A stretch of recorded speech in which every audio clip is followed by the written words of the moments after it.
I was just another human on another forgotten outpost when it happened. That's how these stories always start, I guess. Ordinary until the universe decides you're not. Outpost Kepri 9 orbited a dying red star, the kind of place the galactic maps barely bothered to label. It existed for one reason: translation and diplomacy. When dozens of species share space lanes, someone has to talk first before the shooting starts. Humans, apparently, were good at that. Or expendable enough. I worked as a xenolinguistics technician, glorified interpreter, glorified errand runner. My days were spent translating trade disputes, ceremonial greetings, and the occasional insult disguised as poetry. Nothing heroic. Nothing important. Until the day the delegation from the Aurelian Concord arrived. The Aurelians weren't new to the galaxy, but they were new to humans. Tall, silver-skinned, eyes like molten amber, moving with an unnatural grace that made you feel clumsy just watching them. Their empire spanned 100 systems, and their culture revolved around prophecy, lineage, and something they called the sign. I didn't know that then. All I knew was that the station's air felt heavier the moment they stepped inside. The lead envoy was a woman or something close enough. She wore layered ceremonial armor that shimmered like liquid metal, etched with symbols that hurt my eyes if I stared too long. Her presence silenced the docking bay without a word. And for reasons I couldn't explain, her gaze locked onto me. Not the station commander. Not the security detail. Me. I felt a strange heat pulse in my right hand. I ignored it. That was my first mistake. The negotiations were supposed to be routine. Trade corridors, non-aggression clauses, the usual political dance. I sat at my station translating Aurelian speech into standard, my neural implant humming softly as it worked. Everything was fine, until the envoy stopped mid-sentence. Her head tilted slightly. "Interpreter," she said in flawless standard. "May I see your hand?" The room froze. Station Commander Hayes leaned toward his mic. "Envoy, my staff." "It is not a request," she interrupted calmly. Every instinct screamed at me to stay seated. Instead, my body betrayed me. I stood. I raised my right hand. The heat intensified, spreading across my palm like a living thing. Her eyes widened. She crossed the chamber in 3 fluid steps, ignoring security protocols, ignoring the murmurs behind her. She took my wrist gently, turning my hand upward. And there it was. A mark I had never seen before, etched into my skin as if it had always been there. A complex geometric symbol, faintly glowing, lines intersecting in impossible angles. Gasps echoed through the chamber. The Aurelian envoy's voice dropped to a whisper, meant only for me. "You're the one." Everything unraveled after that. The Aurelians ended the talks immediately. The station went into lockdown. I was escorted, seized by a mix of human security and Aurelian honor guards. I didn't resist. I was too busy staring at my hand, my mind racing. The mark didn't hurt. It pulsed gently, like a heartbeat. I was taken to a private chamber deep within the station. The envoy dismissed everyone else with a gesture. "My name is Seraphine Vale," she said once we were alone. "High Seer of the Aurelian Concord." "I'm just a translator," I said weakly. She studied me, her expression unreadable. "That is what makes this extraordinary." She activated a holographic projection.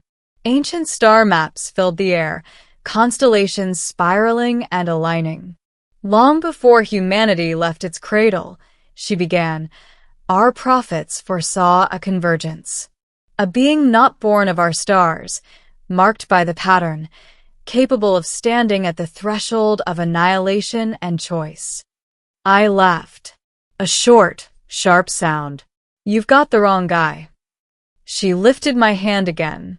The mark responded, glowing brighter. "There are no mistakes," she said softly. Only timing. She explained what the Concorde feared to speak aloud. The Loom event. A cosmic phenomenon approaching our region of space. A collapse of probability itself. Entire civilizations erased not by destruction, but by never having existed. Their scientists couldn't stop it. Their seers saw only one variable that mattered. The marked one. A human. Me. I didn't accept it right away. I argued. I demanded scans, explanations, proof. Seraphine allowed it all. The scans confirmed the mark wasn't a burn, tattoo, or implant. It was a molecular rearrangement of my skin, aligned with my nervous system and brain. It reacted to proximity with certain energy fields. Aurelian technology responded to it instinctively, systems unlocking as if recognizing a command. They didn't choose me. The universe did. Still, I said no. I didn't sign up to save the galaxy, I told her. I didn't even sign up to leave Earth. Seraphine didn't threaten me. She didn't plead. She just showed me another projection. Human colonies. Future paths. A branching web of outcomes where humanity either rose or vanished without a trace. You are free to refuse, she said quietly. But know this, if you walk away, no one else will stand where you could. That night, alone in my quarters, the mark burned hotter than ever. I dreamed of stars folding inward, of voices calling my name in languages I didn't know, but somehow understood. By morning, my decision was made. The journey to the Aurelian core world took weeks through folded space corridors.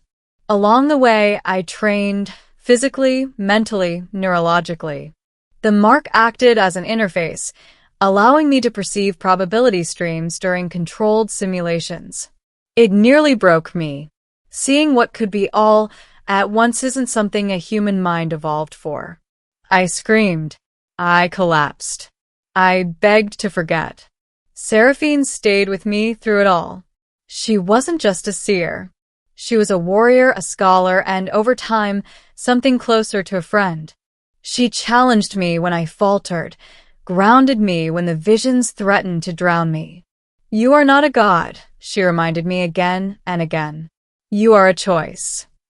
At the heart of their empire lay the Threshold Engine, an ancient construct built by a precursor species and long believed dormant. It was the only thing capable of interfacing with the Loom event, but it required a living key. The mark. Me. As the moment approached, doubt gnawed at me. What happens to me? I asked. Seraphine hesitated. Every path beyond the threshold is tongue clear. That was as close to fear as I'd seen in her. The day arrived. I stood before the engine, its structure humming with energies older than stars. The mark on my hand blazed like a miniature sun. This is it, I said. Seraphine placed her hand over mine. Whatever happens, she whispered, know that your species will be remembered, not as conquerors, but as the ones who chose. I stepped forward. The universe unfolded. I saw infinite timelines collapsing into a single thread. I felt myself stretched across moments yet to come, anchored by memory and will. The Loom event surged toward me, a tidal wave of erasure. I didn't fight it. I spoke to it. I anchored reality not around dominance or survival, but around connection. Around the idea that no civilization stands alone, that meaning emerges from shared existence. The engine responded. The mark dissolved, its energy pouring outward, weaving stability into the collapsing probabilities. And then, silence.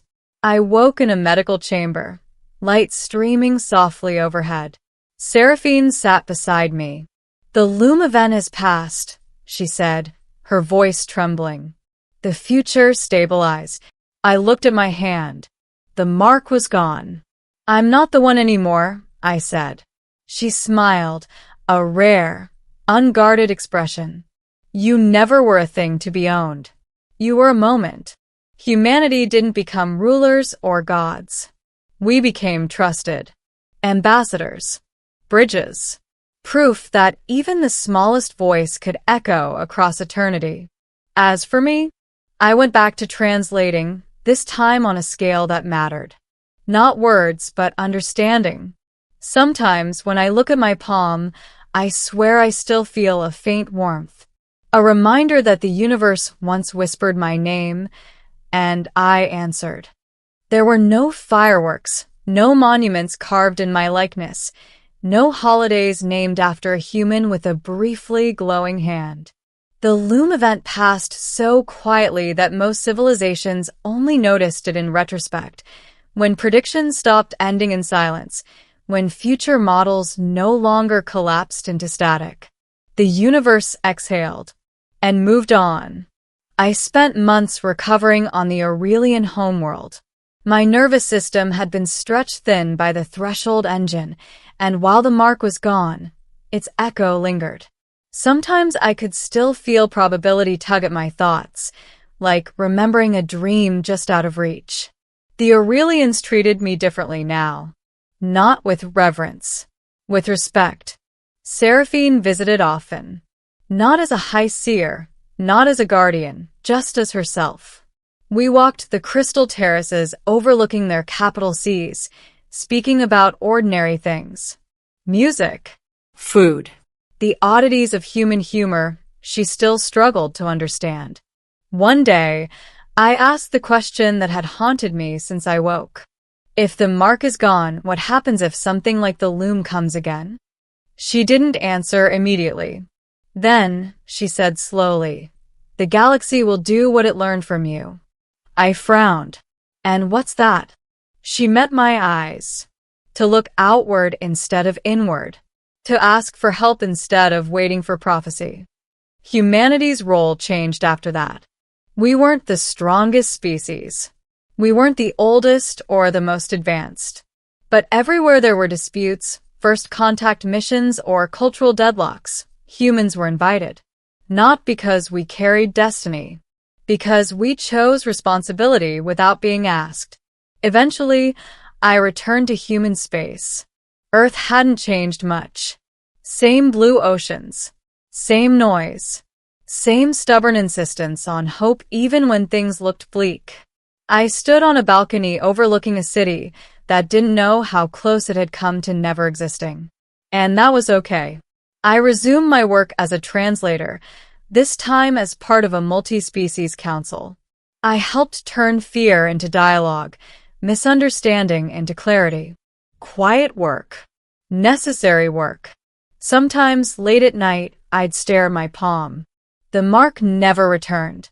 But occasionally, just occasionally, I'd feel a warmth. A reminder.